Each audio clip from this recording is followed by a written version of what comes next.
Hey, what is up, awesome people? Shady Wags here with Got Your Back Gaming. And one of the coolest things about the Scorched Earth map on ARK Survival Evolved is you can get your very own Wyvern. And that was really one of our main goals when we started playing this map. The issue was we really didn't know where to even start with this. And there are a lot of guides out there, but some of them are very vague. Most of them don't provide a step-by-step guide, and some of them are just plain out incorrect. Another really big issue is everyone's server settings are different, so the times on egg hatching, feeding, and maturation are going to be different. This is not going to be a guide per se, as my experiences may be different than yours due to those server settings. But what I'm going to try to provide is a step-by-step guide of what we did to get our first Wyverns, and I will provide you with those server settings that we have so you can gauge those against your server settings and maybe you can get a good idea of what you can expect.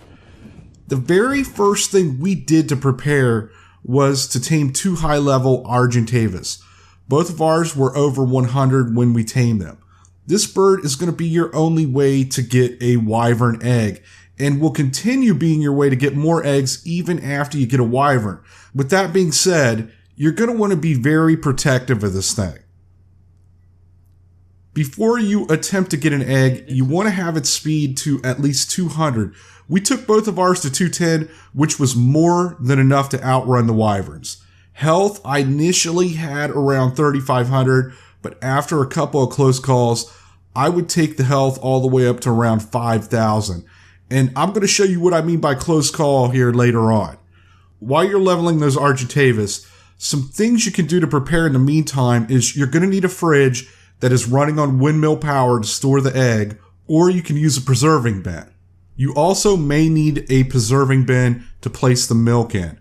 I have seen some videos where people place the milk in the fridge.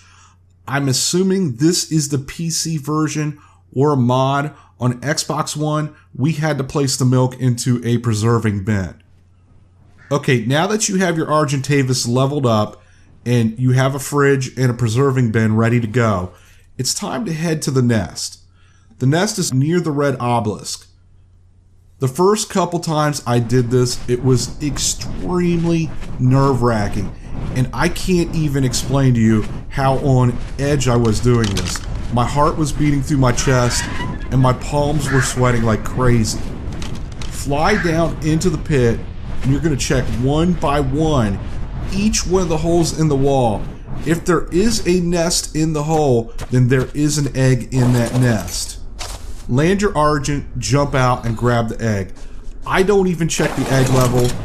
At that point, I just jump back on my Argent and I get out of there. Because as soon as you pick up that egg, you're going to get aggro from one or more Wyvern. Now, I know some people are going to say, well, you can look at the egg and you can see the level right there. I just want to take the egg anyways, even if it's low level, so I can spawn another egg. When you're trying to lose aggro, do not fly into the desert. You want to fly back over the mountain, staying close to the ground, flying through and around objects so you can break line of sight. Once you've lost aggro, then you can go ahead and check that egg level. If you do get aggro in the nest and you have not picked up an egg, it is easier to lose aggro, so you will not have to fly as far. And avoid the alpha at all costs. He is the glowing one. If you have an egg you're happy with, then take that back and throw it in the fridge, or throw it in the preserving bin, or just continue grabbing more eggs. Here is the closest call I have had so far grabbing these eggs, and this is the reason I'm now raising my bird's health up to 5,000. I've got lightning. Oh shit! Oh. Okay, I'm going for it. I'm going for it. I'm at half health. I'm going for it. Oh, the lightning builds torpor too, or unless I get hit by a poison. Oh, fire! And lightning. Half health. Oh my god, dude, I may not make it. She's gone. She's dead. Just keep going. She's not gonna make it. Going. She's not gonna make it. Too many. Oh, she is so hurt. Oh. I think you made it. Oh, she is hurt.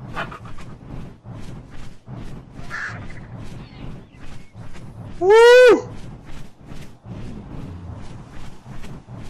I'm not stopping. I'm not stopping for anything. I still cannot believe she survived that. We both were able to grab level 64 eggs, a lightning and a fire, so we decided to stick with those for our first time and put both of those into the fridge. The next part is to build a wyvern trap.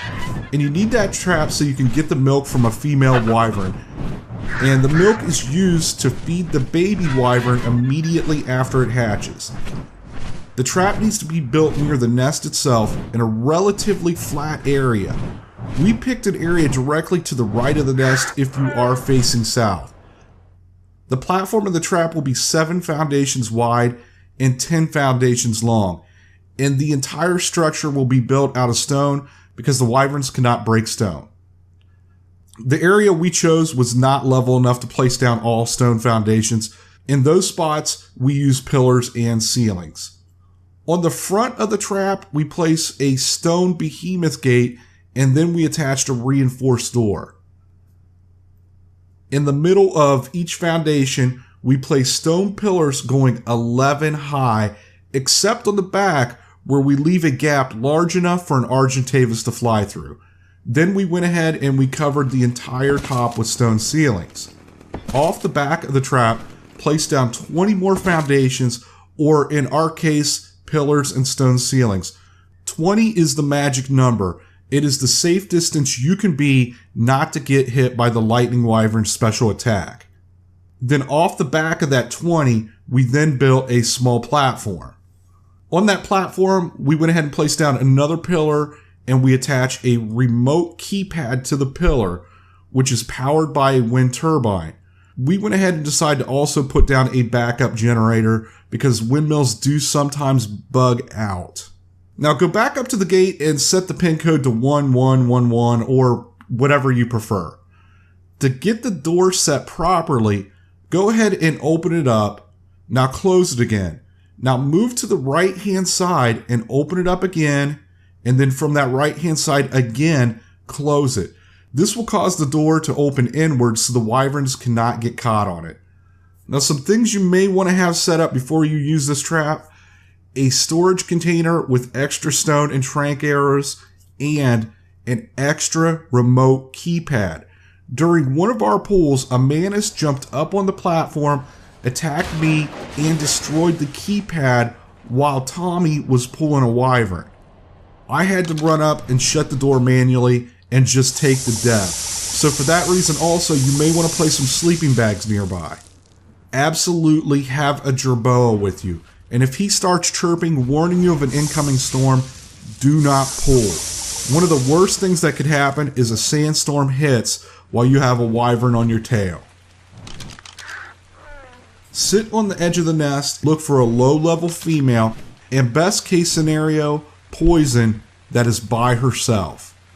If you spot one, swoop down and hit her, and then train it back to the cage. If you do have 210 speed, you're going to have to intermittently hit sprint. You cannot be sprinting at full speed or you will lose aggro. Line that wyvern up with the cage and attempt to fly low so it does not get caught on the top. Fly into the cage and out the back. We have 2 people pulling, so one person sits at the keypad, and when the wyvern is in, hit deactivate close, then enter the pen to close the gate. If you were doing this solo, just fly to the end and then jump down and hit that pen, and the wyvern is now trapped. Now that you have the female, shoot tranks at her until she passes out, and then immediately run up and get the milk, because a wyvern's torpor drops extremely fast. Once you have that milk, kill her with a pike. There is no reason to leave her alive, because once a wyvern is knocked unconscious, they do not spawn any more milk. And if you knock one unconscious and you do not get the milk off of it in time, the milk despawns. If you were to go ahead and knock it out again, the milk would not be on it. So if you run into one of those cases, go ahead and kill her also. If you do get a male, just kill it, or you always have the option of opening the gate and letting them fly out.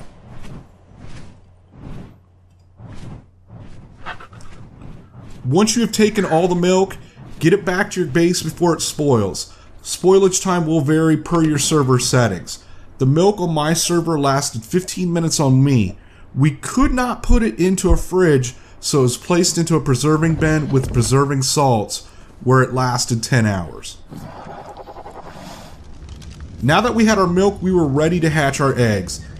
Everything from here on out concerning egg hatching times, baby maturation, and feeding times will depend upon your server settings. I'm going to go ahead and post my server settings so you can compare those against the server you're playing on, and that may give you somewhat of an idea of the times you're facing.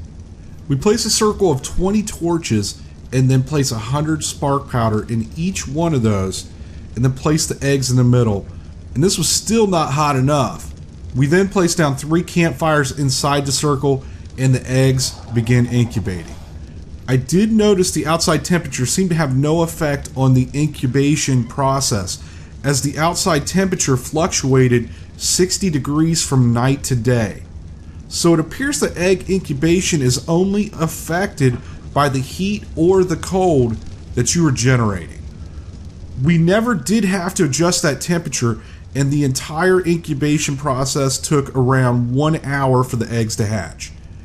After the egg is hatched, go up to the baby and hit imprint to claim that wyvern as your own, and then you're able to name it. Now here is where I received a lot of conflicting information. I'm just going to detail what my experience was with feeding this baby, because I was told from many different people I would have to continue feeding this baby milk until it turned into a juvenile, because once it turns into a juvenile, then it will feed on its own from the feeding bin. I went ahead and placed 2 milk into the baby's inventory and remote fed it the first one. Its food went from 745 all the way up to 1900, and then it dropped immediately back down to 745, and the maturation bar did go up slightly. Subsequent attempts at feeding additional bottles of milk and raw meat did not affect the baby's food, health, or maturation bar. Both of the babies were going to need care in 3 hours, so I decided I'd go ahead and set an alarm, go to bed, wake up, and care for this baby.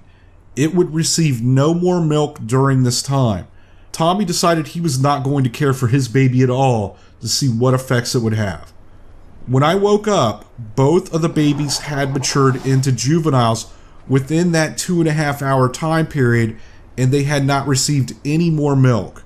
So both babies only were fed 1 milk 1 time, and they are now juveniles, and they are eating raw meat on their own from the feeding bin. So my best assumption here, guys, is as long as that baby hits juvenile before it starves to death, you only have to feed it 1 milk. And in my past experiences, it does take a long time for a dino to starve to death. I'm not really sure about a baby though. I went ahead and cared for my wyvern, and it wanted to take a walk, so I put her on follow, moved about 20 blocks away, and a yellow imprint bonus flashed over her head. When a baby wants care, this can be one of 3 things. It will want to take a walk with you, it will want to cuddle, or it may request a specific kibble.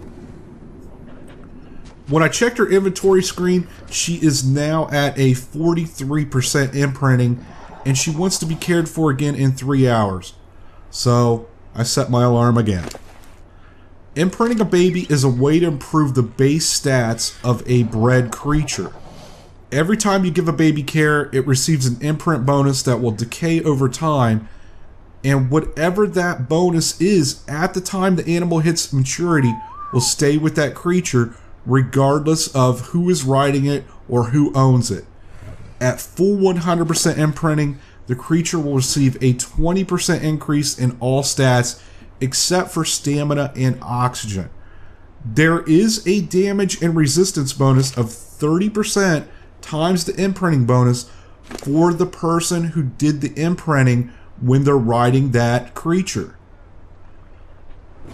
I was able to care for my wyvern one more time before it hit maturity, receiving an 83% imprinting bonus. And if you want a good indication of how this affects the wyvern, when it reached maturity, its speed went from 100 to 127. This in no way affected Tommy's wyvern in any way at all. It matured despite receiving no care at all. So it really comes down to if you want to log on every 3 hours to take care of this baby to get better stats. If you're happy with the wyvern's base stats, then you don't have to care for it, and it doesn't affect it growing into an adult at all. Well, that is it, guys. We have 2 full-grown wyverns, and hopefully that gives you some idea what to expect from beginning to finish. The entire process from egg hatching until the wyvern turned into adult took approximately 10 hours. And that was for a level 64 egg.